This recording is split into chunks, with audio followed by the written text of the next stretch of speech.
Toronto's rent is skyrocketing, and Vancouver's traffic is at a standstill. Could these be growing pains, or is there something more at play?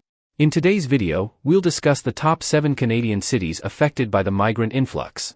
Stay till the end to hear about the government's response and whether it's sufficient to make a difference. Number 7. Toronto. Remember Toronto in the early 2000s?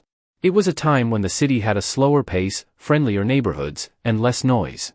Residents enjoyed a more relaxed lifestyle, with ample green spaces and a sense of community that felt intimate and personal. Today, the scenario is dramatically different. As of the 2021 reports, over 160,000 newcomers have made Toronto their home. This massive influx has significantly impacted the city's housing market, causing prices to skyrocket. Many Canadians are now questioning whether this level of migration is sustainable, especially considering the high taxes they pay. Recently, the government announced a $354 million injection aimed at addressing housing issues, which sounds promising on the surface. However, with rent for a shared bedroom reaching as high as $900 and daily expenses soaring, many residents feel unheard and neglected. Is there a way to manage immigration that benefits everyone?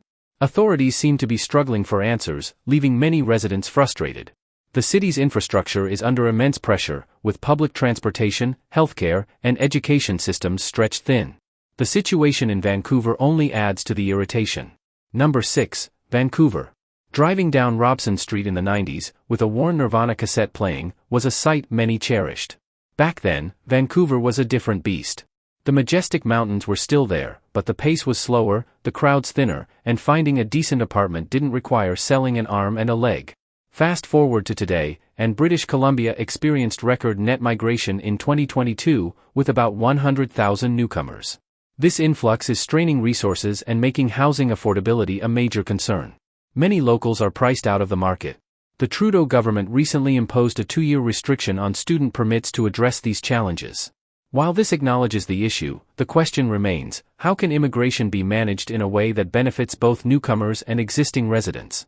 Public grievances seem to be falling on deaf ears, and the balance remains elusive. Vancouver's once serene streets are now bustling with activity, but this increased density has led to traffic congestion and a sense of overcrowding.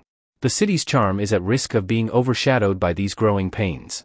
Number 5. Montreal. Montreal has always been a vibrant mix of French-Canadian heritage and newcomers.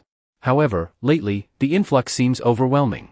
Just last month, Premier Legault pleaded with Prime Minister Trudeau to slow the flow of asylum seekers, fearing Quebec is at a breaking point. In 2022, the province took in more asylum seekers than the rest of Canada combined, with nearly 60,000 new arrivals in just 11 months of 2023. This massive number is putting significant pressure on services. Shelters are overflowing, leaving many homeless and resources meant for Montrealers stretched thin. The frustration is palpable as locals feel unheard and unsupported. Once, Montreal's cobblestone streets echoed with laughter in its cafes serving steaming croissants, where French was the language that danced in the air, blending with the city's rich history. Now, dark migration clouds hover, changing the city's landscape. The cultural vibrancy that attracted tourists from around the world is now at risk, as the strain on public services grows and social tensions rise.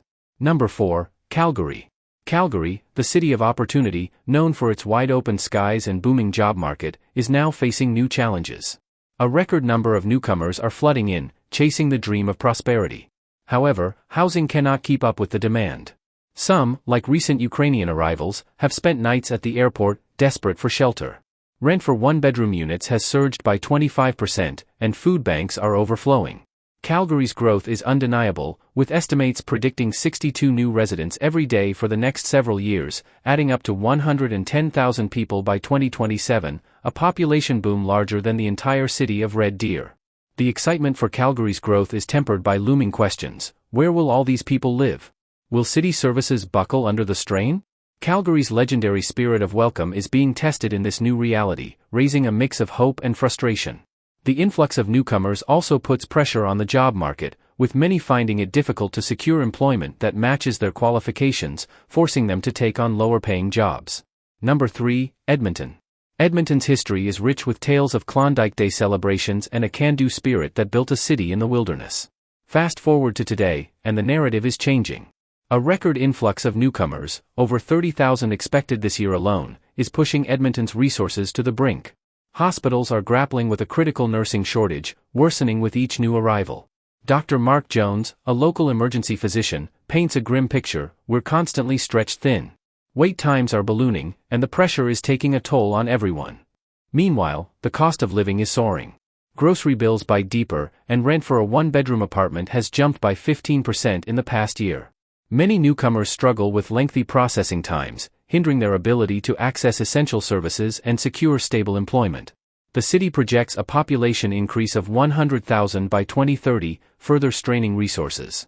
Edmonton's once tight-knit communities are feeling the strain, as the rapid population growth challenges the city's ability to maintain its infrastructure and quality of life. Number 2, Winnipeg. Winnipeg is known for its long summer nights at the Forks, the scent of Pyragus wafting from family-run restaurants, and a vibrant mosaic of cultures woven into the city's fabric. However, the story seems to be changing. A steady influx of newcomers, championed by Immigration Partnership Winnipeg, is revealing cracks beneath the surface. A recent report by a third-party agency paints a sobering picture: newcomers and refugees face significant barriers, including systemic racism, when searching for stable employment, affordable housing, and even access to mental health resources. Many newcomers struggle to secure jobs that match their skills, often forced to take on lower-paying, precarious work. This isn't just a story of newcomers facing challenges; long-time residents also feel the strain. Housing prices have risen steadily, with a one-bedroom apartment costing nearly 10% more than last year. Wait times for essential services like healthcare are also increasing. Local carpenter Michael Duis expresses his growing concern: the city seems stretched thin. I used to be able to get a doctor's appointment within a week, now it takes months. The pressure on Winnipeg social services is growing, leading to a sense of frustration among both newcomers and established residents. Number 1, Ottawa. Ottawa's Parliament Hill may be known for debate, but lately, a different kind of tension is simmering in the capital. Ottawa's homeless shelters are buckling under a surge of asylum seekers, with numbers skyrocketing from 530 per night in September 2021 to a staggering 2,800. This influx echoes the crisis gripping Toronto shelters, raising fears that the problem is spreading. The strain is palpable: shelters are overflowing, forcing many to turn away newcomers due to lack of space. Existing residents, both longtime Ottawans and recent arrivals, are left scrambling for resources. Local food banks report a significant increase in demand, while wait times for affordable housing seem to stretch endlessly. The story isn't one-sided. Many asylum seekers arrive with little more than the clothes on their backs, having fled war and persecution. They face a daunting process of navigating a new life, a language barrier, and a complex bureaucracy. Frustration and uncertainty hang heavy. Is the present government responsible for this crisis? What will be the long-term impact? Ottawa's ability to integrate these newcomers while maintaining support for its existing population is being severely tested. Let us know your thoughts in the comments, hit the subscribe button, and click here to watch how Ireland is dealing with the migrant crisis.